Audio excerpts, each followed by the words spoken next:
What's up, guys, and welcome to a brand new episode featuring, of course, dang it, I was gonna say Chrysor, but Leah, man, what's up? Welcome to the stream. How you doing, guys? How you doing, Talas? It's a pleasure to be here, so it is. So it is, lettuce.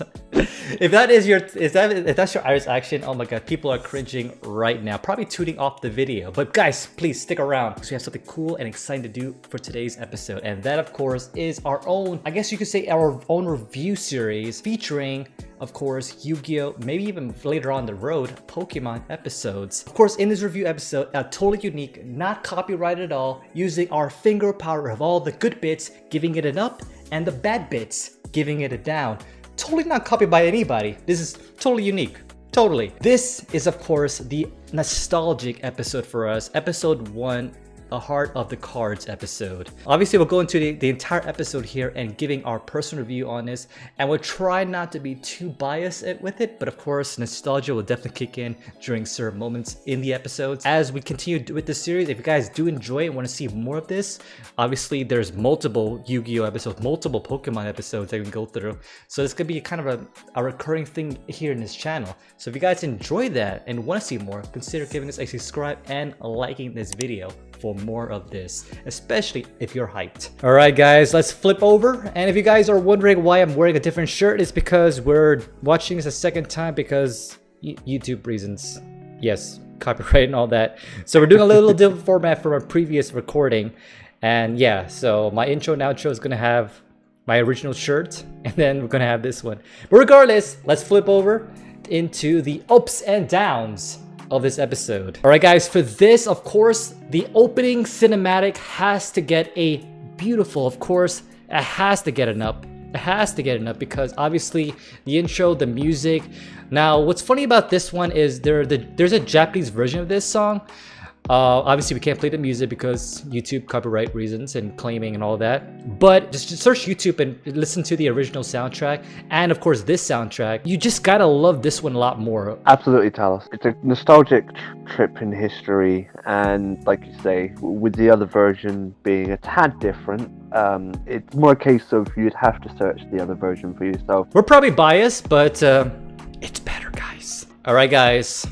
Let's do this. This is the introduction to the characters and the main protagonist. Kind of gives me a bit of a thumbs up in the way that they introduce the characters fast rather than taking 2 or 3 episodes to give an understanding of who each character's names are. I have to agree, this is definitely getting an up as well. There'll be certain series where they go too much on that backstory.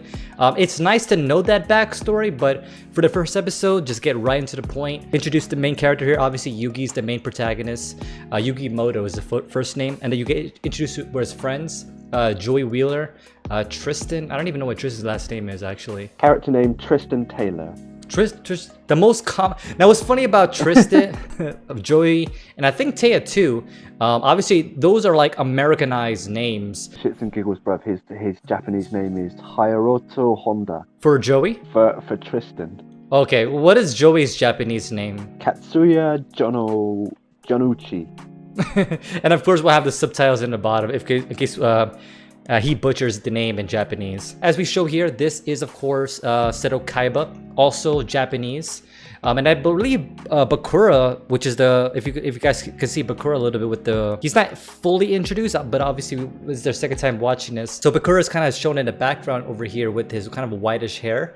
But I believe that name is also Japanese. So there's very few characters that actually maintain his Japanese name. Obviously, this was a time where they were trying to warm up anime to the Western audience, and they felt like if they just had like Japanese names, people won't be absorbed to it. But if they want to go that route, might as well give everyone English names to include Yugi and Kaiba. But I'm really glad they kept the original names. Most of the classroom here is just kind of introducing the game. Yugi mentioned here is that my grandpa has this rare card, and that's when he had that famous scene with Seto Kaiba saying, "Rare card?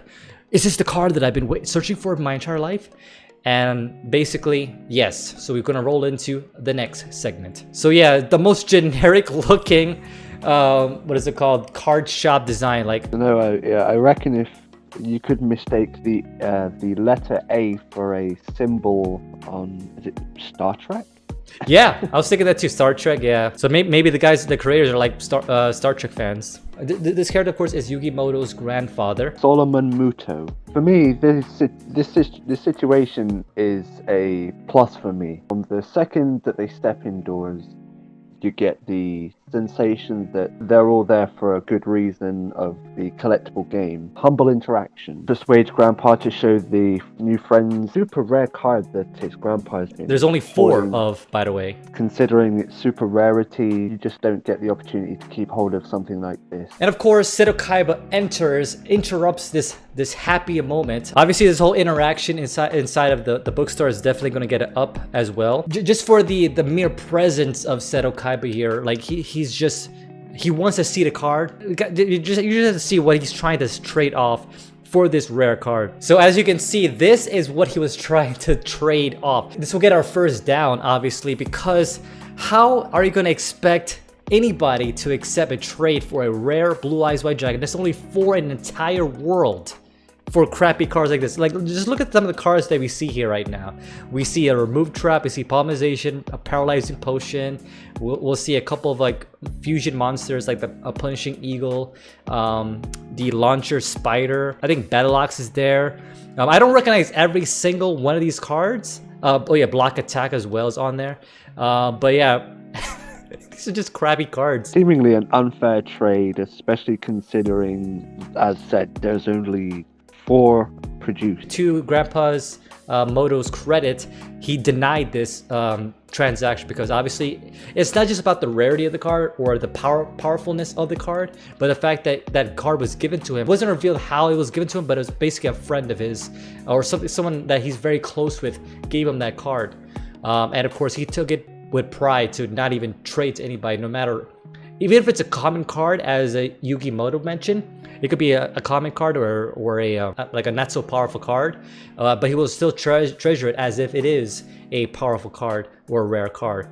But it just happens to be that way, and of course, regardless, he's not going to trade it. And of course, that set of Kaiba. I have to freeze here for a second because look at the reaction of Joey and Tristan. It's like the most goofiest looks ever. It's like, to them, they don't really know Yu-Gi-Oh cards, and to them it's like, oh, how would you like?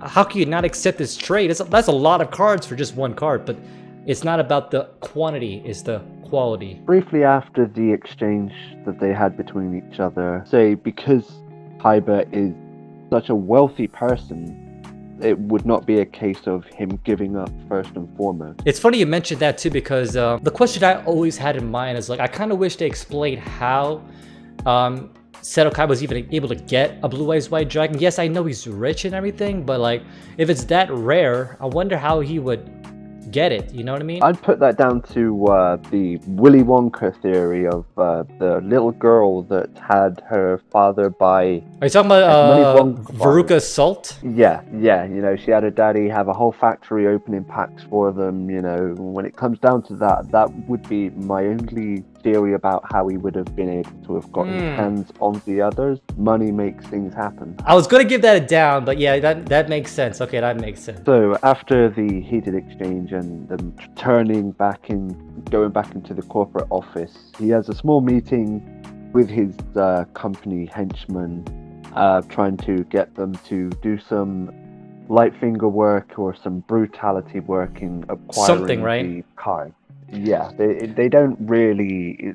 Kaiba doesn't really explain what specifics of what he wants them to do to get. But it does sound like it's like by any means necessary. So like, obviously this is a kid show that was edited by 4 kids. Have you ever read the manga for Yu-Gi-Oh? It was a lot more darker and all that for Yu-Gi-Oh side of the house. And with 4 kids editing a lot of these footages, like a lot of the stuff just felt like out of place and like random. And once we get to the next scene, it'll explain more by like why. Because like you would think that instead of like Seto Kaiba like trading cards, he will actually use money, like money extortion, and have a briefcase full of money versus cards. But instead he has a bunch of cards, and of course his henchmen, you know, it sounds like they want to murder him or kidnap him or something illegal action just to get that Blue Eyes. For 4 kids editing that part out, I think for me, that will get a down. Like Yu-Gi-Oh! It's almost like a teen-oriented series. In a way, I wanted this series to be like more like an Adult Swim type series, whereas actually more teen/adult oriented with the uncensored stuff. Because some of the stuff that they edited out for 4Kids can get really dark. But obviously, once we get to those scenes, we'll mention it. But regardless, now they're back in the shop. It kind of sets the darker tone as to how they arrive. I mean, look at these characters. They're like, they're not gonna peacefully do stuff. Like there's some type of extortion. There's no way that, like, realistically, these three people came into a card shop. Like, I'm not gonna go with them. It's like I'd be pointing at the cameras like, yeah, there's cameras in this place, and you know your faces are all on it. 6'7" henchman and 1 4 really short guy. Like, oh my god, he's super short. Like, I think he might be just as short as like Yugi maybe. This guy also kind of has a small resemblance to the Soltarans from the Doctor Who series, just without the metal armor around him. Potato-shaped head with very little features, and the way the guy speaks is kind of yeah, you have to listen to it, like his voice. But so this whole scene is not really going to get it down, but it's kind of a weak up. So we're going to give it a slight up right now, but a very, very weak up. Now, of course, the reason why he did go is because he wanted to show Kaiba a lesson by showing the heart of the cards. But of course, we'll find in later this episode that it might not work out to his hopes. Probably like after school time frame or something, or maybe after school activities. So obviously the main characters came back to the card shop in hopes to maybe get some new cards. But Grandpa is nowhere to be seen, and of course the door is wide open. He didn't even try to lock the door. Might have been a safer time back then, but for me, I would have probably locked my shop before I left. And at the right exact time, Yugimoto gets a phone call, and of course it's Seto Kaiba, basically ominously saying, "You better get your grandpa. He's not feeling so well." So now we're off to Kaiba. And for some reason, I guess it's like right next door. They just ran there. From the moment when they ran into the place, they run towards the seemingly grandpa on the floor. Just conveniently on the floor. Conveniently on. Yeah. Seemingly demeanor, you'd think he may have taken some physical violence. Yeah, but obviously it was edited for kids, or edited by 4Kids. So they probably didn't put that rough moment in for Grandpa. They don't want to show violence to kids like that. So once Yugi has briefly spoken to Grandpa, they both look up and to see Kaiba standing tall as can be, proud as can be, with the blue-eyed white dragon in hand, and he just tears that bad boy up. This scene was so cool. Like, obviously I'm gonna give this general scene up, only because, like, I feel like it was such a badass move for Seto Kaiba to do, because like when you first watch this, obviously you don't know that he has a blue eyes or how many blue eyes he has. The fact that he rips it just so no one else has it and use it against him, to me that shows like his type of demeanor. And it also sent a big message to do it in front of them. Like, he waited until Yugimoto was there to pick his grandpa up. Being that there's only 4 cards in the world, well, now 3 cards, I would imagine the value of those 3 cards are even exponentially much higher. It's painful. Yeah, it's painful. Look at the painful look in Yugi's eyes right now. When it comes down to it, Grandpa, while still feeling really drained, hands Yugimoto this deck of cards that he put his whole heart and soul into. Go and show him who's teach boss. him a lesson. Yeah. Teach him about the heart of the cards. Little do we know at the time, he had really had a supreme level deck. What's funny about this scene is like the only person who actually thought realistically about this was Yugimoto. He was like I don't care about battling Seto. I should take you to the hospital. But like for some reason Grandpa Moto was like, no, you must show him a lesson. Here's my cards, take it, please. This sounds like you're going through a stroke. The ambulance will get here in time. Just beat him up first. But of course he does take it, and he goes into the match. And of course the most cringy moment of the entire scene, to me, I think this will definitely get a solid down for me. Not just a down, but a brown down. Like Taya is all about this friendship thing. It's cool, it's a nice message and whatnot, but as you linger on, it gets to a point where, okay, Taya, I get it. Friendship rules the world. Tries to hammer it home so much and so much throughout the episodes that a lot of people in the Yu-Gi-Oh community just don't like this version of Taya. She gets all the guys' hands together and draws the smiley face of friendship. Yep, that one right there. But regardless, that will be embedded in our brains forever. And every time she talks about friendship, it will get automatic brown down from us. All right, finally, the match we all been waiting for. The two rivals, Seto Kaiba and Yugi Moto. So this entire match, I'm definitely going to give this a solid up because obviously this match is amazing. Let's talk about this battle in a little bit more detail. And of course, any match that we ever see from Yugi, there's that big transformation. This is actually a first transformation in the series. In a way, I have to give this a little bit of a down because there was one particular scene with Joey talking about, oh, you can do this because you have the Millennium Puzzle. How does he know about the Millennium Puzzle? Does he know that it transforms Yugi like 2 inches taller with a deeper voice? For the most part, throughout the entire series, they'd be like, oh, something's changed about Yugi. Like he seems different. Yeah, he's 2 inches taller. And he has a deeper voice. No one ever really makes a mention that he's got more gold on his neck than little Bow Wow, you know? And why is he yelling Yu-Gi-Oh in our faces? But regardless, like I said, this is gonna get a down for us. Not a brown down, but a down. So obviously the confidence level of Yugi Moto with his split personality comes into play here. The first couple of moves was pretty much simple, very simplistic. He summoned a Hitoshi Giant, I think that's how you pronounce it, into attack position. At this point, he summons Winged Dragon, Guardian of the Fortress. Basically destroys Hitoshi Giant pretty easily at this point. But of course, it was only 200 life points down. And then we're introduced to this character, which we, of course, is introduced as My Brother. But of course, we know this character as Mokuba. He's not fully introduced yet into the canon yet. So after Yugi destroys the first card with confidence, Kaiba puts down Sage the Dark Clown, further enhances it with an equip card. Apparently 3 times the attack power. And of course, with that move, 1800 to 1400, of course, with any normal that destroys a monster pretty easily. At this point, now he realizes that there's a couple of cards that he thinks is useless at this point, where basically pieces of the Exodia are coming into fruition.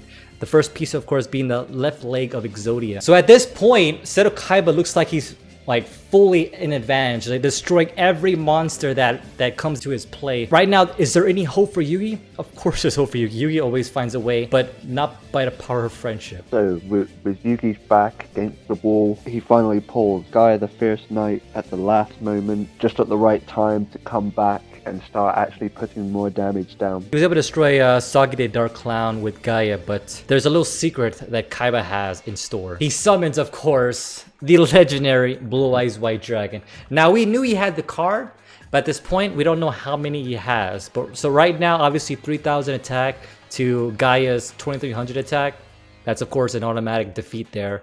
So, like, obviously, this part right here is an iconic moment for me, and I'm gonna have to give this one a solid up. This is the card that everybody wants. They think of like Yu-Gi-Oh, obviously Dark Magician, Blue Eyes White Dragon is one of those in that top 3, top 4 that people just think of when they think of Yu-Gi-Oh. He is for the first time seeing the cards come to life in a holographic field. Oh yeah, we didn't mention that. That's right. Yeah, it has that extra level of suspense to it that he's going through.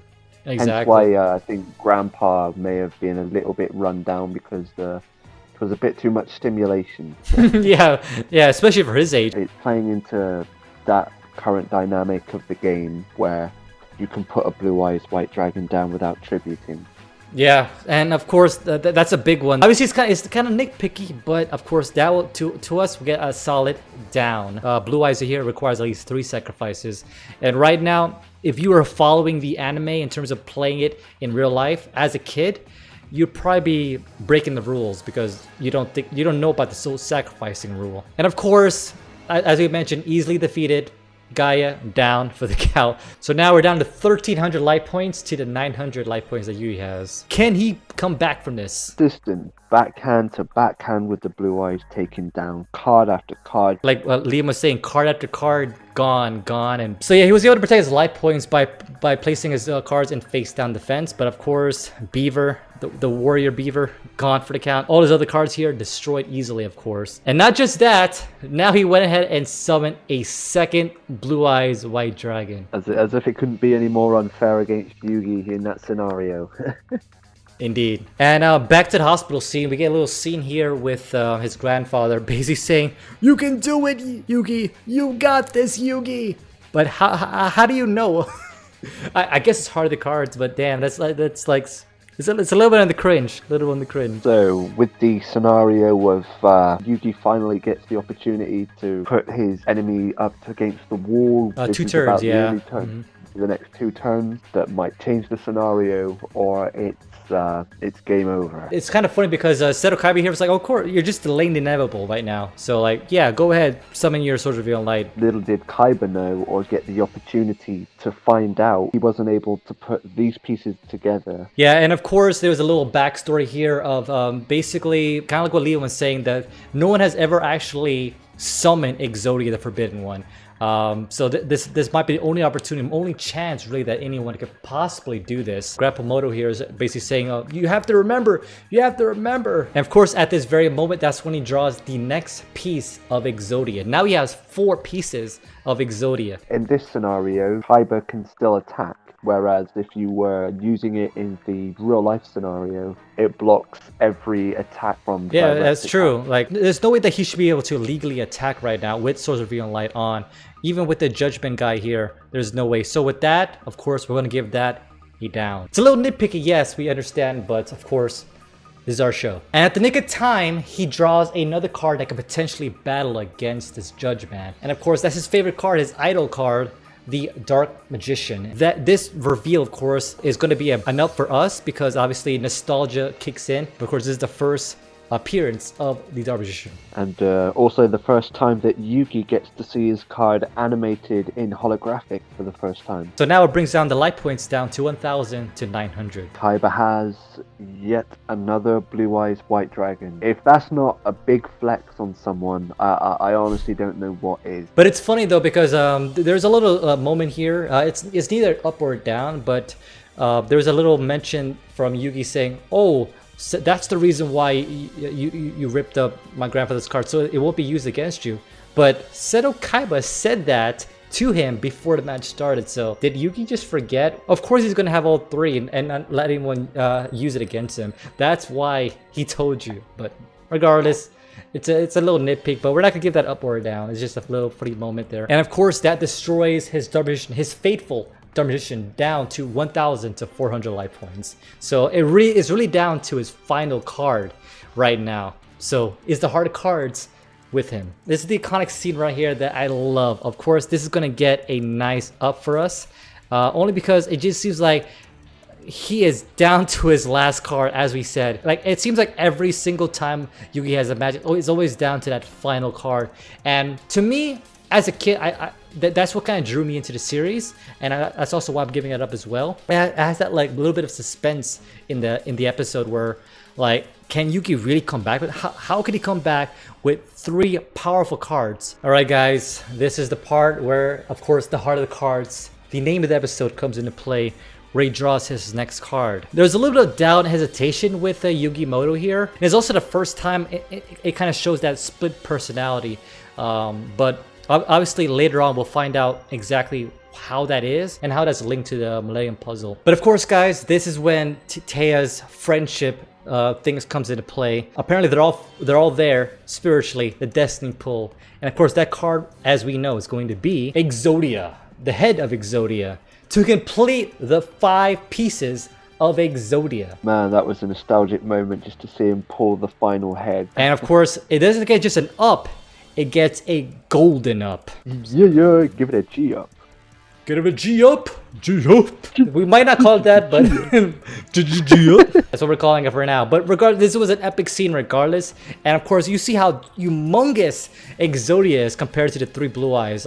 He's like 2 times bigger and wider than all three blue eyes combined. That's insane. And of course, easily destroyed. And for those that may not know what Exodia does, it basically says on the card, if you assemble all 5 cards, you basically win the game. No matter the life points that you can have 100 life points. He can have 8,000.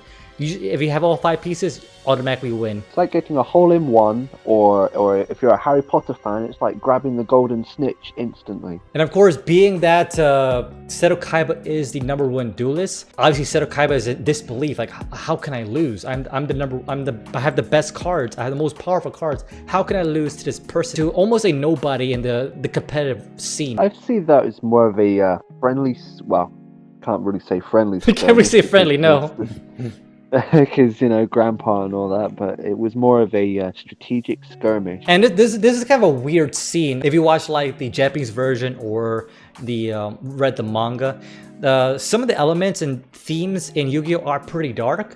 And there's one particular scene, especially this scene right here, like they introduced what is called the Shadow Realm. But of course, that's what we call it in America. But in Japan, it's pretty much like the equivalent of like going to hell. He basically opened his mind, and like his dark presence now went to like the Shadow Realm or hell. Obviously, it's one of those nitpicks that like also was censored for the American audience. It's one of those things that we're gonna mention from some of the edits that the 4Kids made. They took the evil, but they still kept the attitude. And I'm really glad they did also, because if he was like completely good, it's like, you are not so cool anymore. And of course, miraculously, somehow Grandpa knew that he won, so like, are the cards, right? And of course, before the closing credits, we get introduced to his new character, this new villainous character. The final scene, obviously this will get an easy up, of course, for the cliffhanger, because obviously you can't have, you know, Seto Kaiba being the only antagonist really or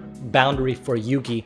Obviously we're introduced to a character known as, well, we know him as Pegasus, but we had been introduced to him.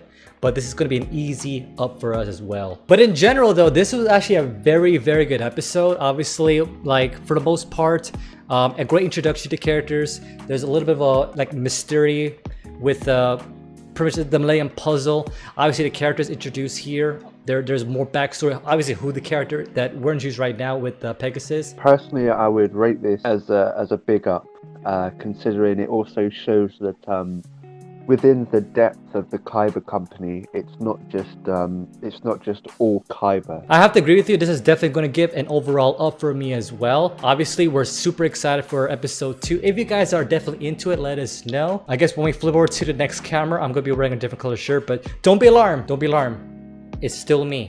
It's still me. That being said, hope you guys enjoyed this very first episode, this reaction type review, ups and downs, not stealing ideas from anyone other channel whatsoever.